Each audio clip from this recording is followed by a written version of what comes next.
En esta oportunidad vamos a hablar sobre el proceso penal en la fase de acusación fiscal. Mi nombre es Jesús Enrique Sereno y mi grupo está conformado por Milady Márquez, Arisbi Ruiz, Rafael Gasper y Génesis Valderrama. El proceso penal está compuesto por una serie de fases o etapas que engranan entre sí y que contribuyen a un objeto o a una finalidad que es la búsqueda de la verdad. Cada una de estas etapas contiene características que la diferencian entre sí, que es la fase preparatoria, indagatoria, investigativa. Contribuyen al objeto de los elementos que van dirigidos esencialmente en tres aspectos. Uno, que es determinar la existencia de un hecho punible. Dos, individualizar e identificar los proveedores responsables o partícipes de un hecho. Tres, sustentar el juicio oral o público en base a los elementos de convicción recabados a fines de que recaiga sobre los responsables las consecuencias jurídicas de una acción criminal. Estos procedimientos están contemplados en el sistema jurídico en el artículo 285 de la Constitución de la República Bolivariana de Venezuela, artículo 11, 24, 108, 281 del Código Orgánico Procesal Penal, el artículo 16 de la Ley Orgánica del Ministerio Público, donde se procede al inicio de una investigación preliminar. Ahora bien, la acusación fiscal es el acto conclusivo que contiene pretensiones punitivas y la solicitud de enjuiciamiento de los posibles responsables. Los posibles responsables de un hecho punible. Esto se encuentra contemplado en el artículo 308 del Código Orgánico Procesal Penal. Cabe destacar que la acusación fiscal solo procede cuando la investigación proporciona fundamentos serios bajo el cúmulo de los elementos de convicción que da indicio a la responsabilidad del acusado de un hecho punible o de una acción criminal. Seguidamente, mis compañeros proceden a ampliar la información. Reciban un cordial saludo, mi nombre es Milady Márquez. En esta oportunidad compartiré con ustedes el tema de las características de una acusación. En primer lugar, una acusación es un escrito legible que sea entendible, claro, preciso y conciso, que se introduce por parte de la Fiscalía ante un juzgado o ante un tribunal determinado. Este mismo presenta características particulares como lo es el hecho de que pone fin a la fase preparatoria. Así como el sobreseimiento pone fin al proceso legal en una causa, la acusación pone fin al proceso preparatorio. El mismo se origina a través de una investigación minuciosa que se lleva a cabo por parte de la Fiscalía, donde la misma evalúa todos los medios probatorios, todos los testigos que se presentaron en dicho hecho punible, y a través de esto se redacta el escrito acusatorio. En segundo lugar, es un acto conclusivo. Ciertamente, a pesar de que es un acto conclusivo donde pone fin a la fase preparatoria, esto no quiere decir que ponga fin al proceso legal. Al contrario, cuando esto es introducido por parte de la Fiscalía, se lleva a cabo lo que son la fijación de las audiencias preliminares, conciliatorias, donde se puede llegar hasta las últimas consecuencias que se puedan presentar en dicho caso. Asimismo, presenta las acciones punitivas que son presentadas por parte del Estado, donde el mismo solicita el enjuiciamiento de los autores o el autor de dicho hecho punible que se pudiese haber ocasionado. De igual manera, este escrito debe contener cierta estructura que la establece el Código Orgánico Procesal Penal. El mismo escrito acusatorio debe presentar los datos completos del imputado o imputada, o en el caso de que sean varios, cada uno de estos individuos debe contener su nombre completo, su cédula de identidad, su domicilio o residencia y sus números telefónicos, así como también los datos de la defensa, ya sea pública o privada, que estará formando parte de este proceso legal. De igual manera, se estará redactando de manera clara, concisa y precisa los hechos punibles que se le acrediten a los imputados, así como los preceptos jurídicos, la evacuación de las pruebas, la promoción de testigos y evidencia, así como también la solicitud de enjuiciamiento. Esto son todas las características que debe poseer un escrito acusatorio. Muchas gracias. Reciban un cordial saludo. Quien tiene el placer de llevar el tema a tratar en materia de derecho procesal penal, Arixubí Ruiz. El punto que me corresponde es las normas legales que facultan al Ministerio Público para ejercer, aun cuando nosotros sabemos y está contemplado dentro de nuestro ordenamiento jurídico que el Ministerio Público debe ser un órgano netamente imparcial, donde debe administrar la justicia, y que estos son autónomos en el momento pues de realizar un proceso. Cabe resaltar que en el momento en que nosotros realizamos una acusación o quizás una demanda dentro de un tribunal o dentro del Ministerio Público, debe llevar una serie de requisitos que lo fundamentan y que llevan a cabo este proceso. Dentro de ello es que debe estar lo que son los datos de la persona, en este caso nombres y apellidos, cédula de identidad, edad, estado, en este caso pues el estado, si es soltero, es casado, el estado civil. Por otro lado tenemos que estas normativas nuestras hacen referencia pues a lo que es lo que contempla y lo que se debe llevar a cabo dentro de estos procesos.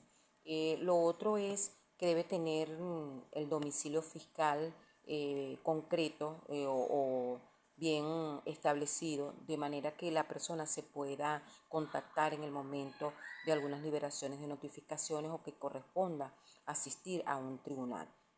Por otro lado, tenemos que este proceso está está contemplado en el artículo 327 del Código Orgánico Procesal Penal, en donde pues establece los datos que debe de llevar en estos casos.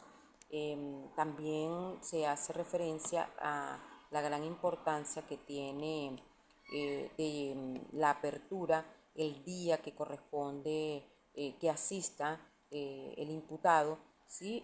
A la audiencia, y debe de asistir con la persona, en este caso el defensor, sea un defensor público o un defensor privado, ¿sí? Y que deben comparecer ante el juez y ante el juez o jueza que le corresponda llevar la causa.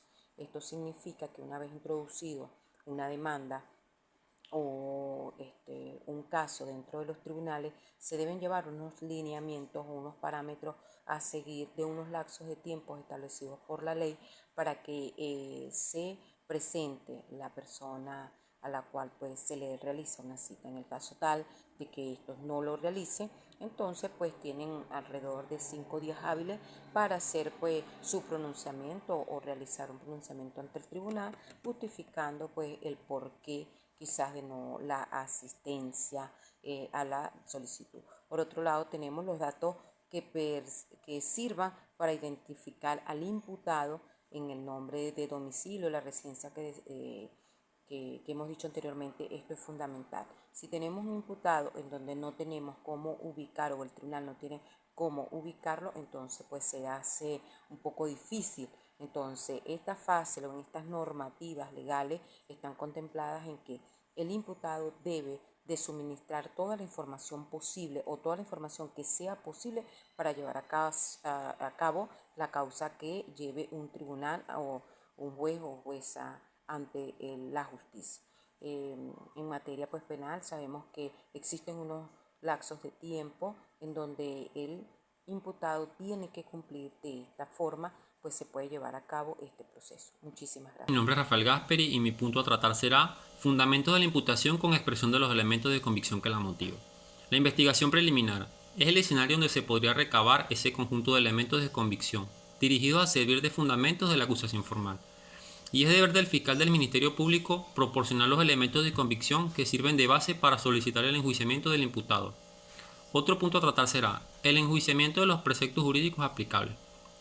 El escrito acusatorio debe contener una correlación lógica entre el hecho punible y los preceptos jurídicos penales aplicables al caso concreto, por cuanto no basta con la relación clara y precisa de la circunstancia de los hechos, sino que debe señalarse el tipo penal en el cual encuadra dicha conducta, en aras del sagrado derecho a la defensa y en pro del principio de congruencia que debe existir entre la acusación y la sentencia.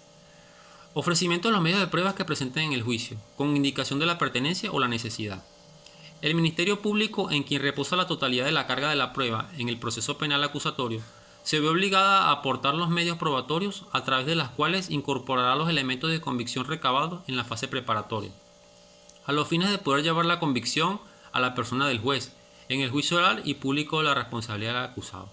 Otro punto será la solicitud de enjuiciamiento del imputado o imputada.